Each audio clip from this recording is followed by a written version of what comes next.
بسم اللہ الرحمن الرحیم۔ میں ہوں آپ کا میزبان وسیم خان اور آپ دیکھ رہے ہیں پروگرام رمضان کی برکتیں۔ الحمدللہ رب العالمین والصلاۃ والسلام علی سید المرسلین، اما بعد فاعوذ باللہ من الشیطان الرجیم، بسم اللہ الرحمن الرحیم۔ فرمان مصطفیٰ صلی اللہ تعالیٰ علیہ وآلہ وسلم، مجھ پر درود شریف پڑھو، اللہ پاک تم پر رحمت بھیجے گا۔ صلو علی الحبیب صلی اللہ تعالیٰ علی محمد صلی اللہ علیہ وآلہ وسلم۔ حضرت سیدنا امام ابو حامد محمد بن محمد غزالی رحمۃ اللہ تعالی علیہ نقل کرتے ہیں، مومن بندہ جب نماز پڑھتا ہے تو اس سے فرشتوں کی 10 صفیں تعجب کرتی ہیں، جن میں ہر ایک صف 10,000 کی ہوتی ہے، اور اللہ پاک اس بندے پر ان 1,00,000 فرشتوں کے سامنے فخر کرتا ہے۔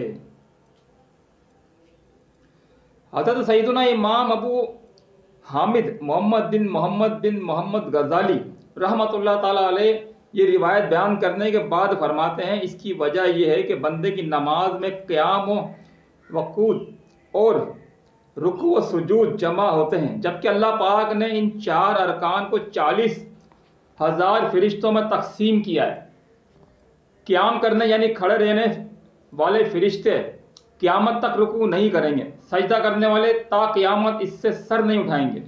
اسی طرح رکوع اور قعدہ کرنے والوں کا حال ہے، کیونکہ اللہ پاک نے فرشتوں کو جو قرب یعنی اپنی نزدیکی کا شرف اور رتبہ عطا فرمایا ہے، اس کے مطابق ان پر ہمیشہ ایک ہی حالت پر رہنا لازم ہے، اس میں کمی بیشی یعنی کم یا زیادہ نہیں ہو سکتی۔ اللہ پاک نے ان کے متعلق خبر